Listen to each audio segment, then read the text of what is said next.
मोटू पतलू जैसा एक सीरियल आता है कार्टूनिस्ट, उसमें भी मैं काम कर चुका हूं। वर्तमान में तानाशाही सरकार की पोल खोलना ये हमारा मेन मकसद है। जैसे कि लोहा लोहे को काटता है, वैसे ही एक महिला दूसरी महिला को ठीक से प्रभावित कर सकती है, मेरा मानना है। जाति जाति में जाति है, जो केतन के पात रैदास मनुष्य ना जुड़ सके, जब तक जात न जात। रामदास अठावले जी, रामविलास पासवान जी स्वर्गीय जो थे, और उसके अलावा उदित राज, इनका क्या करे जब अपने ही गद्दार है, तो इनका क्या करे। जो लोग कहते हैं कि ब्राह्मण भगाओ देश बचाओ, वह सब बेकार की बातें हैं। यहां से कोई नहीं भाग सकता।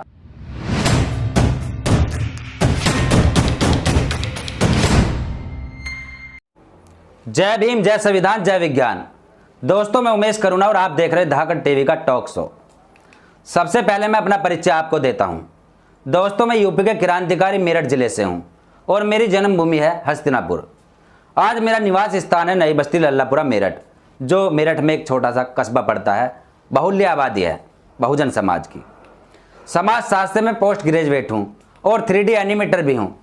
एनिमेशन में मैंने कई प्रोजेक्ट किए, जिनमें मोटू पतलू जैसा एक सीरियल आता है कार्टूनिस्ट, उसमें भी मैं काम कर चुका हूँ।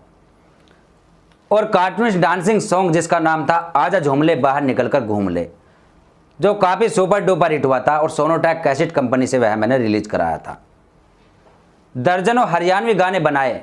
मोटू पतलू जैसे कार्टून ऐसे प्रोजेक्टों में काम करने के बाद ये सब छोड़कर आज बाबा साहब के मिशन पर काम कर रहा हूँ। आपको बता दूं कि मैं बाबा साहब के जन्मदिन के मौके पर 4 गाने बना चुका हूँ। अभी भी एक गाने की तैयारी चल रही है। बहरहाल मुझे मीडिया लाइन का थोड़ा बहुत अनुभव भी है। नेशनल दस्तक और नेशनल इंडिया न्यूज़ जैसे यूट्यूब चैनलों में 2 वर्ष काम भी कर चुका हूं। और आज वर्तमान में मेरा एक बहुजन हलचल नाम से यूट्यूब चैनल है, जिसमें हम रिपोर्टिंग भी करते हैं और मनुवादी पाखंड अंधविश्वास पर गहरी चोट करते हैं। वर्तमान में तानाशाही सरकार की पोल खोलना ये हमारा मेन मकसद है, क्योंकि इसको उखाड़ फेंकना ही आज बहुत ज़रूरी है। महिलाओं को मानसिक गुलामी से निकालने के लिए आज मैंने अपनी मिसिज राधा करुणा और अपनी सिस्टर सपना करुणा को भी चैनल से जोड़ दिया। जैसे कि लोहा लोहे को काटता है, वैसे ही एक महिला दूसरी महिला को ठीक से प्रभावित कर सकती है, मेरा मानना है। इसलिए मैंने महिलाओं को सुधारने के लिए अपनी मिसिज व अपनी सिस्टर को इस काम पर लगा दिया।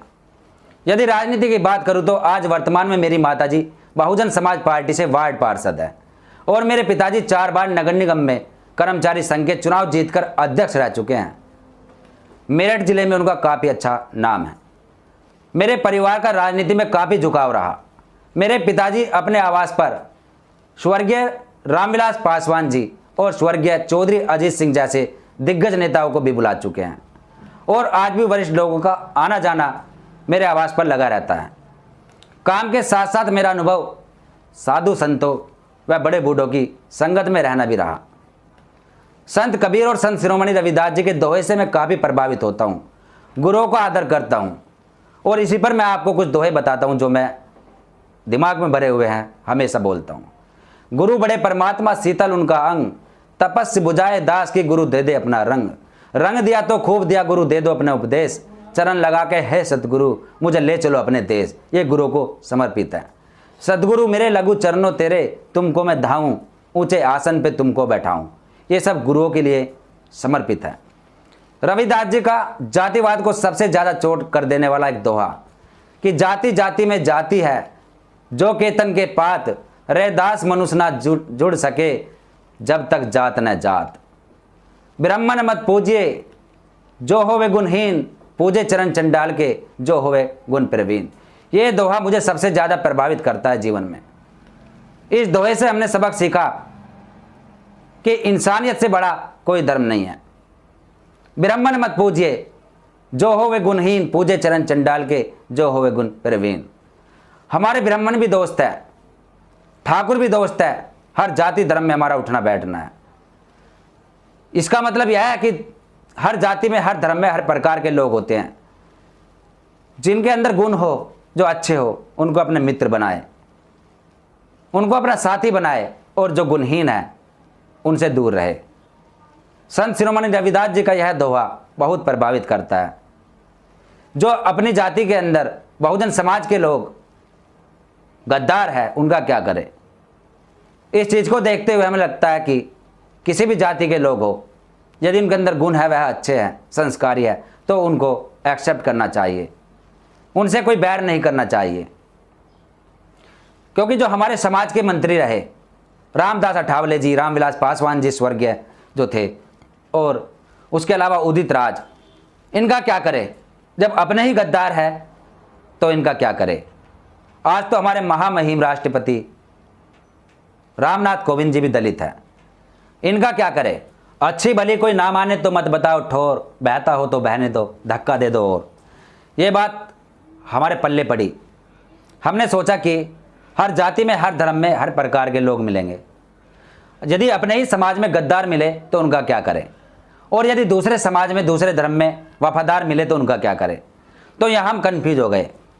तो हमें लगा कि जो हमारे साथी है, हमारे मित्रगण हैं, जिसमें ठाकुर भी है, जिसमें पंडित भी है, बनिए भी है, सभी लोग हैं, और जिनके अंदर गुण हैं, साथ खाना पीना, उठना बैठना, और कोई भेदभाव नहीं, मनुवाद व पाखंडवाद के वे खिलाफ होते हैं, उनमें चोट मारते हैं, केवल सत्य पर बात करते हैं, सच्चाई पर बात करते हैं, क्योंकि वे जागरूक है, वह एजुकेटेड है। जो उनकी पुरानी परंपराएं हैं, जो उनके पुराने संस्कार है, उसको वह नहीं मानते, वे आज की जनरेशन से जी रहे हैं। तो उनको हमने समझा कि वह हमारे मित्र बनने लायक है और बने हुए हैं। इसलिए हम कहते हैं कि जो लोग कहते हैं कि ब्राह्मण भगाओ देश बचाओ, वह सब बेकार की बातें हैं। यहाँ से कोई नहीं भाग सकता, क्योंकि धर्मनिरपेक्ष देश है। बाबा साहब डॉक्टर अम्बेडकर जी का हम सम्मान करते हैं। उन्होंने कहा कि धर्मनिरपेक्ष देश है, यहाँ सबको समानता से रहने का अधिकार है। इसका मतलब ये नहीं कि हम किसी के ऊपर तीखी टिप्पणी कर दें, किसी का सम्मान न करें। यदि अपने आप को सही साबित करना है तो बड़ी लकीर खींचे, इस बात पर हम अमल करते हैं। और इसलिए हम कहते हैं कि किसी की निंदा ना करें, अपने आप को सही साबित करने के लिए ठीक से काम करें, अपने आप को ऊंचा बनाने के लिए मेहनत से काम करें, लगन से काम करें, वह हम करते हैं। हम किसी की तीखी टिप्पणी नहीं करते। और वामन मेश्राम यदि ब्राह्मणों को गाली देते हैं, कोसते हैं, तो आज तक अपनी सरकार क्यों नहीं बना पाए? यह बहुत बड़ा सवाल है। और आज मायावती जी के लिए भी बहुत से सवाल उठाए जाते हैं कि सतीश चंद्र मिश्रा को पार्टी में ऊंचा पायदान दे रही है, उनको आस्तीन का सांप बना रही है, ऐसी ऐसी बातें होती हैं। लेकिन वह यह भूल जाते हैं कि यदि उनमें कमी निकाल रहे हैं मायावती जी में, तो आप क्या हो? अपने आप को साबित करके दिखाए। मायावती जी आज उस विचारधारा पर चल रही है कि सर्वजन हिताय सर्वजन सुखाय, सबको साथ लेकर चलती है, सर्व समाज का भला सोचती है, और सोचना भी चाहिए, क्योंकि किसी मनुष्य से बैर करना नहीं सिखाता संविधान या बाबा साहब।